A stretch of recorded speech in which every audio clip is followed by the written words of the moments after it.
Hello everyone, welcome to WiFi studio Shivendra learning. आज हम लोग पढ़ेंगे जनरल साइंस के इम्पोर्टेंट मल्टीपल चॉइस क्वेश्चन। जितने भी महत्वपूर्ण मल्टीपल चॉइस क्वेश्चन हैं इस वीडियो में कवर किए जाएंगे जनरल साइंस के। इस वीडियो को जो भी देख रहे हैं, अगर चैनल पर नए हैं तो चैनल को सब्सक्राइब करें, वीडियो को लास्ट तक जरूर देखें और बेल आइकन को जरूर प्रेस करें। तो आइए शुरू करते हैं जनरल साइंस के कुछ महत्वपूर्ण मल्टीपल चॉइस क्वेश्चन। पहला क्वेश्चन है, लसिका इसमें उपस्थित होती है। लसिका किसमें उपस्थित होती है? संवहन ऊतक, उपास्थि, सल्की या तंत्रिका तंतु। तो जो लसिका है वो संवहन ऊतक में उपस्थित होती है। ऑप्शन नंबर ए सही होगा। नेक्स्ट है, रक्तोत्पत्ति कहाँ होती है? तो रक्तोत्पत्ति कहाँ होती है? अस्थि मज्जा में। अस्थि मज्जा में रक्त की उत्पत्ति होती है। ऑप्शन नंबर डी सही होगा। नेक्स्ट है, समान वयस्क व्यक्ति में कुल कितना रक्त होता है? तो एक समान वयस्क व्यक्ति में कुल कितना रक्त होता है? 5 से 6 लीटर। 5 से 6 लीटर एक समान वयस्क व्यक्ति में कुल रक्त होता है। नेक्स्ट क्वेश्चन है, मानव रक्त के पीएच का अनुमानित मान क्या है? तो मानव रक्त का पीएच मान क्या होता है? 7.4 होता है। ऑप्शन नंबर ए सही होगा। नेक्स्ट क्वेश्चन है, एक वयस्क मनुष्य के लिए सामान्य होमोग्लोबिन की मात्रा प्रति 10 ml रक्त है, यानी एक वयस्क मनुष्य पुरुष के लिए प्रति 100 ml रक्त में कितना होमोग्लोबिन पाया जाता है? तो ये पाया जाता है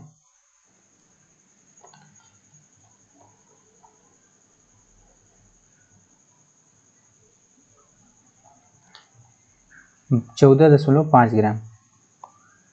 एक वयस्क पुरुष के लिए सामान्य होमोग्लोबिन की मात्रा प्रति 100 ml रक्त में 14.5 ग्राम होती है। नेक्स्ट क्वेश्चन है, प्लाज्मा जो कि रक्त के लिए एक घटक है, एक क्या है? प्लाज्मा क्या है? द्रव है, ऊतक, कोशिका, मांसपेशी। तो जो प्लाज्मा जो कि रक्त का एक घटक है, ये एक लिक्विड होता है। प्लाज्मा में जल का प्रतिशत कितना % होता है? प्लाज्मा में जल का जो प्रतिशत होता है वो 90% होता है। ऑप्शन नंबर डी सही होगा इसमें। नेक्स्ट क्वेश्चन है, वह आयन जो रुधिर प्लाज्मा में उपस्थित नहीं होता है। तो कौन सा आयन है जो रुधिर प्लाज्मा में उपस्थित नहीं होता है? तो ये सोडियम, कैल्शियम, मैग्नीशियम उपस्थित होता है। कॉपर प्लस उपस्थित नहीं होता है। नेक्स्ट क्वेश्चन है, लाल रक्त कोशिकाओं यानी आरबीसी का निर्माण हमारे शरीर के किस भाग में होता है? तो लाल रक्त कोशिकाओं का निर्माण हमारे शरीर के कहाँ होता है? अस्थि मज्जा में होता है। ऑप्शन नंबर सी सही होगा। नेक्स्ट क्वेश्चन है, मनुष्य की लाल रक्त कोशिकाओं का जीवन काल कितना होता है? तो मनुष्य की लाल रक्त कोशिकाओं का जीवन काल कितना होता है? 120 दिन। नेक्स्ट क्वेश्चन है, निम्न में से किसको आरबीसी का कब्रिस्तान कहा जाता है? तो आरबीसी का कब्रिस्तान किसे कहा जाता है? प्लिया को। ऑप्शन नंबर सी सही होगा। नेक्स्ट क्वेश्चन है, निम्न में किसको आरबीसी का कब्रिस्तान कहते हैं? फिर से वही 2 तरह से क्वेश्चन पूछा है। ऑप्शन नंबर सी सही होगा, प्लिया को ही आरबीसी का कब्रिस्तान कहते हैं। नेक्स्ट क्वेश्चन है, श्वेत रक्त कणिकाएं कितने प्रकार की होती हैं? जो श्वेत रक्त कणिकाएं होती हैं वो 5 प्रकार की होती हैं। नेक्स्ट क्वेश्चन है, रक्त में श्वेत कणों का मुख्य प्रयोजन क्या है? रक्त में जो WBC होता है उसका मुख्य कार्य क्या होता है? तो WBC का जो मुख्य कार्य है वो संक्रमण से संघर्ष करना। रक्त में जो मुख्य प्रयोजन क्या है? संक्रमण से संघर्ष करना। ऑप्शन नंबर बी सही हो। नेक्स्ट क्वेश्चन है, रक्त में सब WBC कण क्या करते हैं? शरीर को संक्रमण से बचाते हैं। ऑप्शन नंबर सी सही होगा। नेक्स्ट है, WBC का मुख्य कार्य क्या है? एक ही क्वेश्चन कई बार पूछा है घुमा के। तो WBC का मुख्य कार्य है रोग प्रतिरोधक क्षमता धारण करना। नेक्स्ट क्वेश्चन है, शरीर में WBC का मुख्य कार्य है तो रोगों के विरुद्ध शरीर का रक्षण करना। तो एक ही क्वेश्चन है, इसमें 4 तरह के ऑप्शन है, 4 तरह के आंसर है। नेक्स्ट क्वेश्चन है, एंटीबॉडीज का निर्माण किस में होता है? तो एंटीबॉडीज का निर्माण किस में होता है? लिम्फोसाइट में होता है। ऑप्शन नंबर सी सही होगा, लिम्फोसाइट में एंटीबॉडीज का निर्माण होता है। नेक्स्ट क्वेश्चन है, रक्त का रंग निम्न में से किसकी उपस्थिति के कारण लाल होता है? तो रक्त का रंग हीमोग्लोबिन के कारण लाल होता है। नेक्स्ट क्वेश्चन है, हीमोग्लोबिन में निम्नलिखित में से कौन सी धातु मौजूद होती है? तो हीमोग्लोबिन में आयरन पाया जाता है, यानी लोहा। नेक्स्ट क्वेश्चन है, मानव शरीर में हीमोग्लोबिन का क्या कार्य है? तो मानव शरीर में जो हीमोग्लोबिन होता है वो ऑक्सीजन का परिवहन करता है। ऑप्शन नंबर ए सही होगा। नेक्स्ट क्वेश्चन है, हीमोग्लोबिन के बारे में निम्नलिखित कथनों पर विचार करना है। ये रक्त में ऑक्सीजन का संचार करता है, तो ये सही है, ये रक्त में ऑक्सीजन का संचार करता है। दूसरा है, यह लवण युक्त यौगिक होता है, ये भी सही है। यह कुछ रोगों के प्रति प्रतिरक्षा प्रदान करता है, ये ऑप्शन नहीं सही होगा। WBC रोगों के प्रति प्रतिरक्षा प्रदान करता है। ये रक्त को लाल रंग प्रदान करता है, ये भी सही। यानी आप 1 2 3 ये तीनों पॉइंट सही है। नेक्स्ट क्वेश्चन है, कथन और निष्कर्ष दिया है, उसको सही विकल्प चुनना है। खून का रंग हीमोग्लोबिन की वजह से होता है। हीमोग्लोबिन एक लाल वर्णक है, तो ए और आर दोनों सही हैं। जो आर है यानी कारण हीमोग्लोबिन एक लाल वर्णक होता है, वो अभिकथन यानी कथन की उचित व्याख्या करता है। नेक्स्ट क्वेश्चन है, रक्त प्लेटलेट यानी बिम्बाणु के संदर्भ में निम्नलिखित में से क्या सही है? तो जो रक्त प्लेटलेट यानी बिम्बाणु होते हैं उन्हें थ्रोम्बोसाइट भी कहा जाता है। ऑप्शन नंबर ए सही होगा। नेक्स्ट क्वेश्चन है, फाइब्रोनोजन किसके द्वारा फाइब्रिन में परिवर्तित होता है? तो जो फाइब्रोनोजन होता है वो थ्रोम्बिन के द्वारा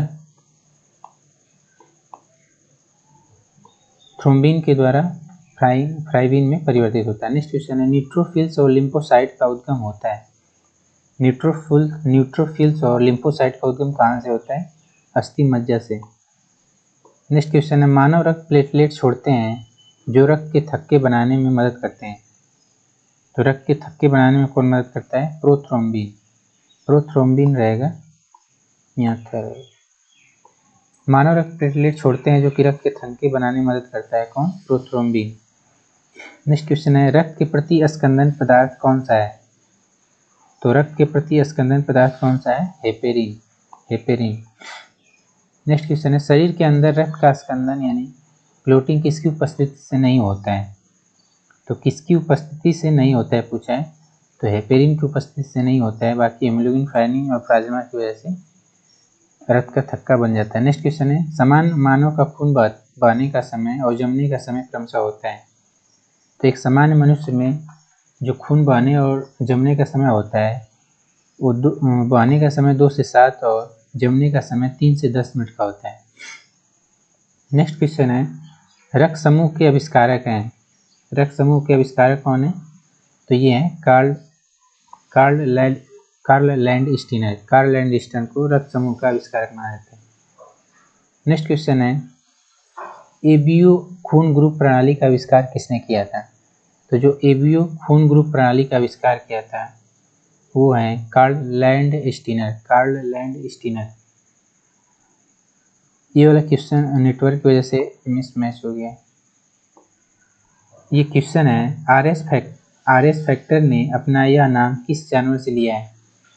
आरएस फैक्टर कारक का नाम किस जानवर से लिया गया है? तो ये है बंदर से।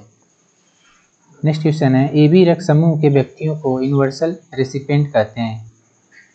एबी जो रक्त समूह होता है उसे यूनिवर्सल रेसिपिएंट यानी देहकर्ता कहा जाता है। इसे क्यों कहा जाता है? ऑप्शन नंबर इसमें दिया है, उसे रक्त में रोग प्रतिकारक पाए जाते हैं, उसे रक्त में रोग प्रतिकारक नहीं पाए जाते हैं।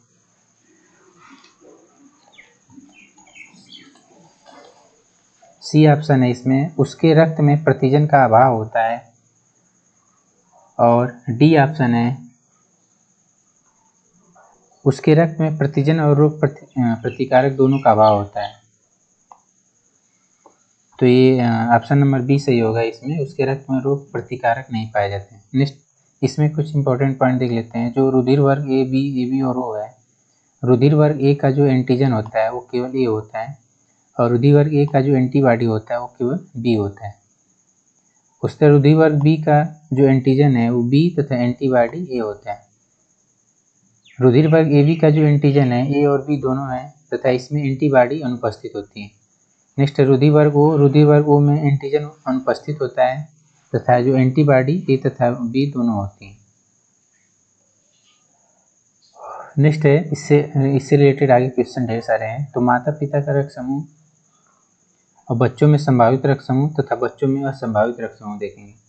अगर माता और पिता का रक्त समूह O है, O और O है, तो बच्चों में संभावित जो रक्त समूह होगा वो O होगा तथा असंभावित रक्त समूह A, B तथा AB होगा। अगर माता पिता का रक्त समूह O और A है, तो बच्चों में संभावित रक्त समूह O और A होगा, बच्चों में असंभावित रक्त समूह B और AB होगा। नेक्स्ट है माता पिता का अगर रक्त समूह O और B है, तो बच्चों में संभावित रक्त समूह O और B होगा और असंभावित रक्त समूह A और AB होगा। अगर माता पिता का रक्त समूह O और AB है, तो बच्चों में जो संभावित रक्त समूह होगा A और B होगा और असंभावित O और AB होगा।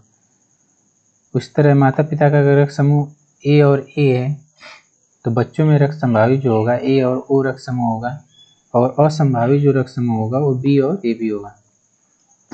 अगर माता पिता का रक्त समूह A और B है, तो बच्चों में जो संभावित रक्त समूह होगा A, B, O और AB होगा और असंभावित रक्त समूह कोई नहीं। नेक्स्ट है इसमें, अगर माता पिता का रक्त समूह A और AB है, तो बच्चों में संभावित रक्त समूह A, B, AB होगा और बच्चों में असंभावित रक्त समूह O होगा। माता पिता का अगर रक्त समूह B और B है, तो बच्चों में संभावित रक्त समूह B और O होगा तथा बच्चों में असंभावित रक्त समूह A और AB होगा। नेक्स्ट क्वेश्चन है, यहाँ अगर माता और पिता का रक्त समूह B और AB है, तो बच्चों में जो संभावित रक्त समूह होगा A, B और AB होगा, असंभावित रक्त समूह O होगा। उसी तरह अगर माता पिता दोनों का रक्त समूह AB है, तो बच्चों में जो संभावित रक्त समूह A, B और AB होगा, असंभावित O होगा। उससे रिलेटेड क्वेश्चन है, AB रक्त समूह में क्या होते हैं क्या नहीं होते हैं। तो AB रक्त समूह में एंटीबॉडी नहीं होते हैं, ऑप्शन नंबर बी सही होगा। नेक्स्ट है, AB रक्त वाला वर्ग का एक व्यक्ति, तो जो AB रक्त वर्ग वाला एक व्यक्ति होता है वो A, B और O रक्त वाले वर्ग को रक्त दान कर सकता है, यहाँ पे O रहेगा। नेक्स्ट क्वेश्चन है, यदि किसी पुरुष का रक्त वर्ग AB है तथा महिला का रक्त वर्ग B है, तो उनकी संतानों में निम्नलिखित में से कौन सा रक्त वर्ग उपस्थित नहीं होता है। तभी देख लेंगे, पुरुष में AB और महिला में B, पुरुष में AB और महिला में B। तो कौन सा रक्त वर्ग उनके संतानों में उपस्थित नहीं होगा।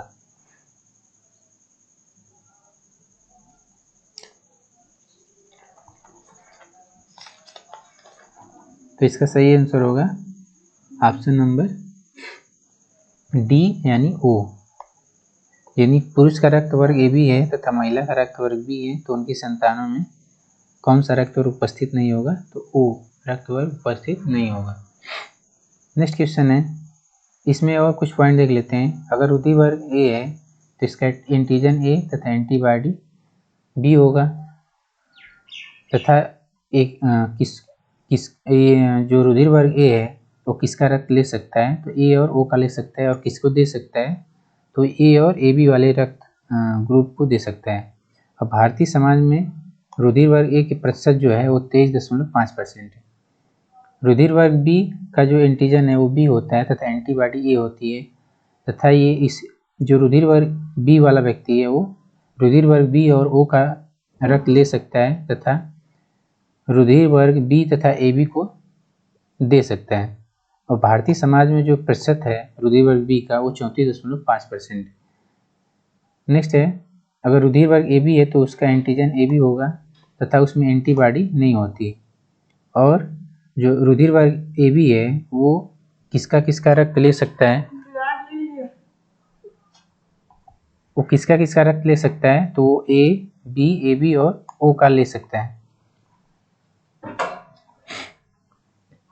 वो रुधिर वर्ग AB किसको रक्त दे सकता है, तो सिर्फ AB को दे सकता है। और भारतीय समाज में जो प्रतिशत है वो 7.5% है। रुधिर वर्ग O में जो एंटीजन होता है वो अनुपस्थित होता है और एंटीबॉडी जो होता है वो AB होता है। और रुधिर वर्ग O है वो सिर्फ रुधिर वर्ग O का ही रक्त ले सकता है और वो रुधिर वर्ग O किसको किसको रक्त दे सकता है, वो ए बी तथा ओ सभी को दे सकता है।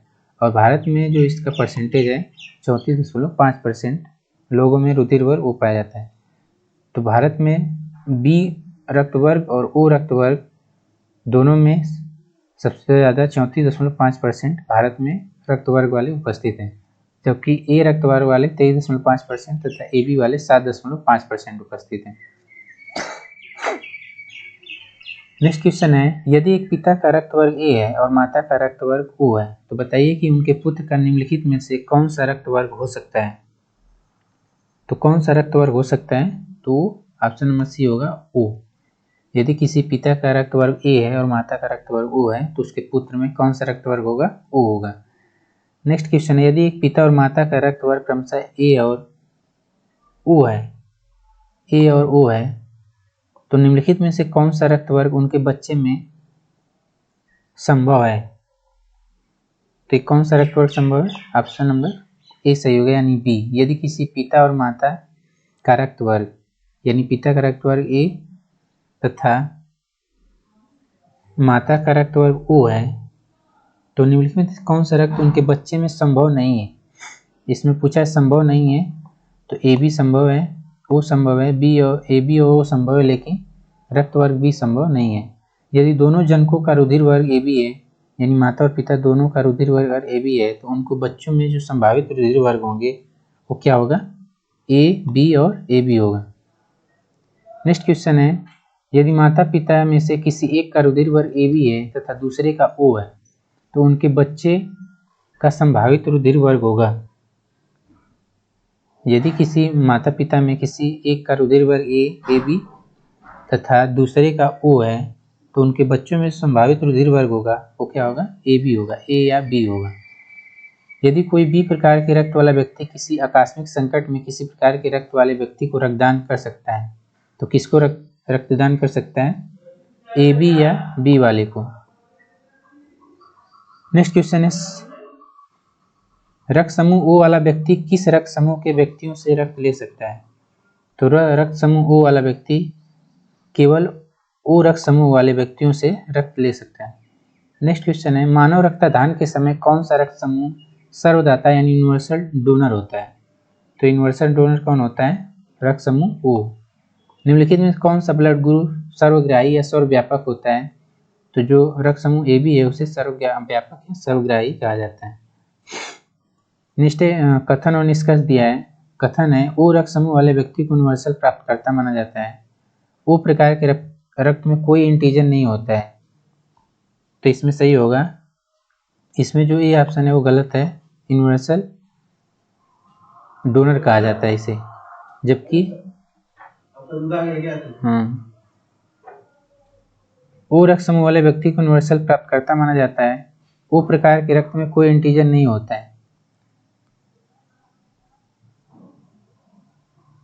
इसका सही आंसर होगा ऑप्शन नंबर बी, यानी जो इसका कथन है वो गलत है लेकिन जो इसका रीजन है वो सही है। नेक्स्ट क्वेश्चन है, मानव शरीर का तापक्रम, जो मानव शरीर का तापक्रम होता है वो न ही जाड़ों में घटता है और न ही गर्मी में बढ़ता है, वो अपना शरीर का टेम्परेचर एक समान बनाए रखता है। नेक्स्ट है, जन्म के बाद मानव के किस ऊतक में कोई कोशिका विभाजन नहीं होता है। तो जन्म के बाद जो तंत्रिका ऊतक होता है उसमें कोई कोशिका विभाजन नहीं होता है। नेक्स्ट है, वह खाद्य जो किसी एथलीट को तत्काल ऊर्जा प्रदान करता है। तो जो ग्लूकोज होता है वो किसी एथलीट को तत्काल ऊर्जा प्रदान करने के लिए जिया जाता है। नेक्स्ट क्वेश्चन है, प्रचुरतम मात्रा में खाद्य प्रोटीन के दो ज्ञात खोज निम्नलिखित में से कौन से हैं। तो वो है सोयाबीन और मूंगफली। दो ज्ञात खोज है वो कौन सा है, सोयाबीन और मूंगफली है। सबसे अधिक प्रोटीन किस में पाई जाती है, तो सबसे अधिक प्रोटीन किस में पाई जाती है, सोयाबीन में। सोयाबीन के दाने में सबसे अधिक प्रोटीन पाई जाती है। निम्नलिखित में से कौन सा प्रोटीन का सबसे अच्छा स्रोत है, तो सबसे अच्छा स्रोत कौन सा है, मूंगफली। नेक्स्ट है, दूध में पाया जाने वाला मुख्य प्रोटीन कौन सा है। तो दूध में कौन सा प्रोटीन पाया जाता है, कैसीन। नेक्स्ट क्वेश्चन है, दूध का धवल रंग निम्नलिखित में से किसकी उपस्थिति के कारण होता है। तो दूध का जो धवल रंग होता है वो कैसीन की उपस्थिति के कारण होता है। गाय के दूध का रंग किसकी मौजूदगी के कारण थोड़ा पीला होता है। तो गाय का रंग कैरोटीन की वजह से गाय के दूध का रंग थोड़ा सा पीला होता है। Thank you.